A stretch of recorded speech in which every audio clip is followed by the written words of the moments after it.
खुलुमबाय बाथ्रा जादों बिटिसि इलेक्शना दोनथ'नाय बायदिब्लाबो जुलाइनि गेजेराव जानायनि खोथा इलेक्शन जागोननि बाथ्रा बेखौ नोजोर लानानै बुंनो थाङोब्ला 37 समष्टिया इउडेप इउपिपिएल बीजेपी भटार पार्टी गेलेदोंब्लाबो दानि हाल-सालखौ नायनानै थंसे समष्टियाव आंनो दा पजिशनाव दङ मित्रान बसुमतारी हिसाबै इउडेप हिसाबै बेखौ नायोब्ला 13,600 मुस्लिम भट दङ गथायैनो थेवब्लाबो बीजेपी आरो ट्रेक्टर पार्टिया सानैजों नांलाय खमलायनि गेजेरजों जिखिनि मोननांगौ बेयो जथेस्थ मोनला मानो होनब्ला ट्रेक्टर पार्टिनि मानसिफ्रा नांगोल पार्टिनि मानसिफ्रा दोलो नागारनानै इउडेपआवसो फैगासिनो मैयाबो आङो 37 जन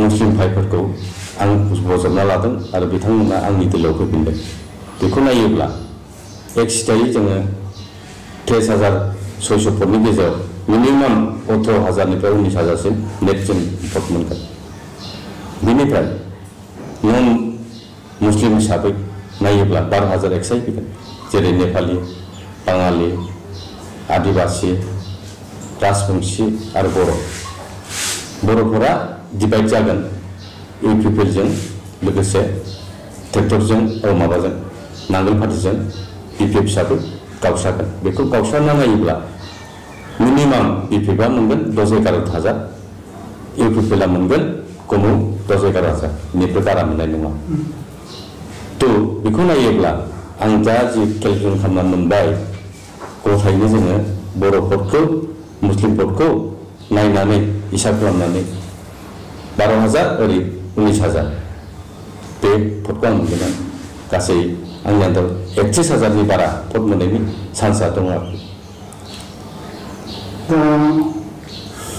बीपीएफ आरो यूपीपीएल नागारनानै जे जयन जाफैदों सार बेफोर मा खारननि थाखाय जादों सार बिनि खारना टिकेटखौ हाग्रामा महिलारि बिथाङा होनो नागिरदोंमोन नाथाय लकेल जोंनि एमएलए सरन बर'आ गादारि खालामदों मानो होनब्ला एनडिपि बीपीएफ निफ्राय टिकेट होनांगौनि खारना जाहैबाय प्रेस बिथां होननाया फैलाव होननाया सरन बर'नो 1.5 कोटिसो थाखा लानानै टिकेट होखोमादों ब्लेक टिकेट जायनि जाहोनाव हाग्रामा बिथाङा मिथिदों मिथिनाय लोगो आंनि केन्डिडेट नङा होननानै बुंनो गोनां जादों नोंथाङा जिथुनिखि बीजेपीनिफ्राय टिकेट फिन नागिरबावदोंमोन 4 मिलियन टिकेट नागिरदोंमोन बे टिकेट नागिरनायनि गेजेराव ड्राफ्ट होबासो रायलायगोन होननानै ड्राफ्टबो होबाय 1.5 लाख होखांनायनि उनाव टिकेटखौ आं मोननाय जायाखिसै फारसेथिं टिकेट मोनाबाथ' आंथ' गेलेनांगोन हिसाबै इउडेप कंग्रेसजों रायलायनानै टिकेटखौ आं मोनबाय आरो बे हिसाबै फैबाय थानाय बिटिसि इलेक्शनाव खुनु बीजेपी दोलोआबो इउडेप दोलो ट्रेक्टर पार्टियाबो सरकार दानो हानाय नङा मानो होनब्ला जोंनाव जेसेबां बर' भटनि अनगायै गुबुन जाथिफोर दं बिसोर एनडिपि होनब्ला भट होनो नागिरा बे बाथ्राखौ जों बिथांमोननिफ्राय मिथिबाय ओंखायनो आं आसा खालामदों दानि इलेक्शन जागोनाव मिनिमाम 7टा इउडेप हिसाबै गेलेदों खिन्थु 7टानि गेजेरजों 6टा जों देरहागोन कंग्रेसआ 13टा गेलेदों 13 गेजेराव मोनबाया सियर गेलेदों 6टा आरो मोनबा 11टा जों मोनगोन गभर्नमेन्ट दानायनि खेथ्रआव नोजोर बोनानै नायोब्ला हाग्रामायाबो जुदि गभर्नमेन्ट दानो हायाब्ला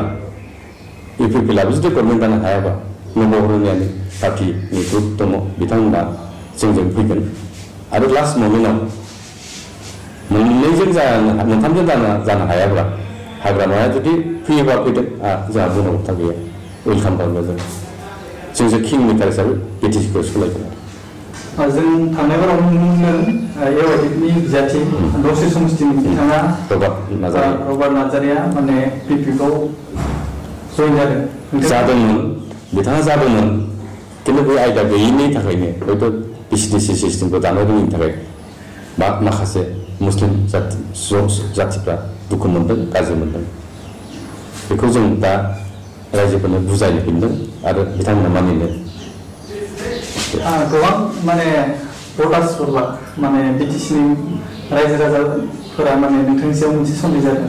देरहाखांनायनि उनावहाय हाग्रामाजों बुरजा खरा दं होननानै सन्देह जादों। हाग्रामाजों थांनाया समा थांगोन। मानो होनब्ला जों किं मेकार हिसाबैसो थांगोन। मानो होनब्ला टटेल BCDC सिस्टेमाव इलेक्शन जानायनि उनाव जों कन्डिशनेलि जों BCDC चेयारमेनखौ दानो नागारगोन आरो एग्रिमेन्ट हिसाबै जों हगारना होनांगोन।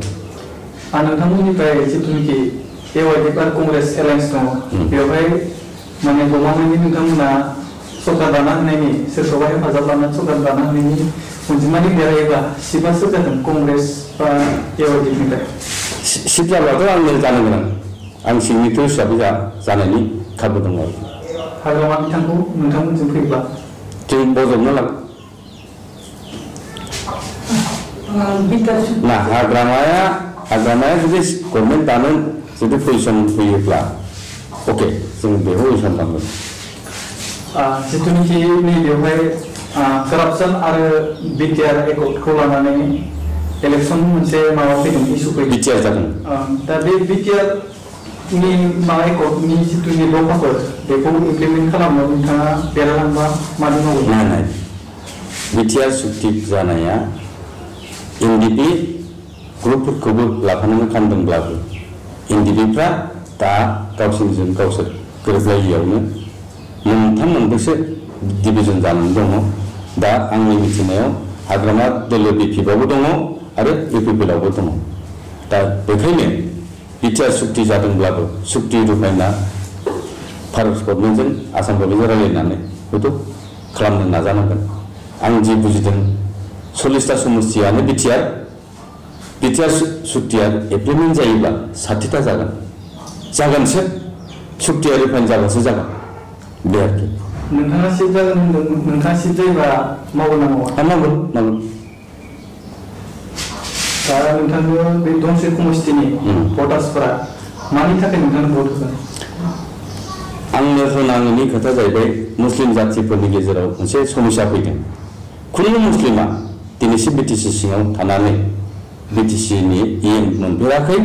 ओंखायनो दुखु दंब्लाबो एबारनि इलेक्सननि गेजेरजोंनो देरहाखांनायनि उनाव BTC सिट जानांगौखौबो आंसो बुंदों आरोखि। आंसो मिथान बसुमतारी हिसाबै BTC सिटखौ नोंथाङा जानांगौ बे खोथाखौ मुस्लिम जातिफ्रा बुंनो गोनां बायद' जादों। दिनैनि समाव जिथुनिखि बिसायख'थिया जायोबा बेसे भट मोनगोन नोंथां? 32,000। दा बिसायख'थिखौ माला जानो लुबैयो? जुलाइनि लास्ट उइकआव जानांगौ होननानै जों बुंदों।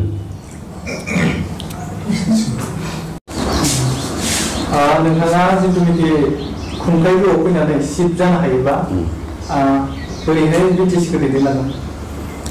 BTCनि सिट जायोब्ला गमामायैनो जोंनि BTCआव थानाय जेसेबां जनगोष्ठी दङ बे जनगोष्ठीफोरजों मोजाङै रायलायनानै बिथांमोननि जिखिनि लेन्ड समस्या बेखौ बोरै बेलेन्ड ब्लकनि समस्या बिथांमोननि NRCनि समस्या बेखौ जों काउन्सिलनि डिसिसन मथे डिसिसन लानानै जों मावनो नाजागोन आरो। आं जोबनायाव नोंथांनाव जोबथा सोंथि, जिथुनिखि नोंथाङा देरहाखांनायनि उनाव सिट जानायनि उनाव नोंथांनि गिबि खामानिया मा जागोन समस्ति बा BTCनि बाखिन्दानि थाखाय? देरहानायनि उनाव गिबि खामानिया जाहैबाय BTR सुक्ति जानायनि गेजेरजों जे NDP केडार बिथांमोना जिखिनि बेसेबांबा बोसोर दावहा नांनानै बिथांमोना अस्त्र गारनानै दिनै सान्ति सुक्ति खालामबाय बेखौ वेलकाम खालामनांगोन। बेनिफ्राय केडार NDP बिथांमोननो हानायसिम बिथांमोननो एक्स ग्रेसिया होनाय जादों, लोगोसे थैनाय बिथांमोननोबो होनाय जादों आरो।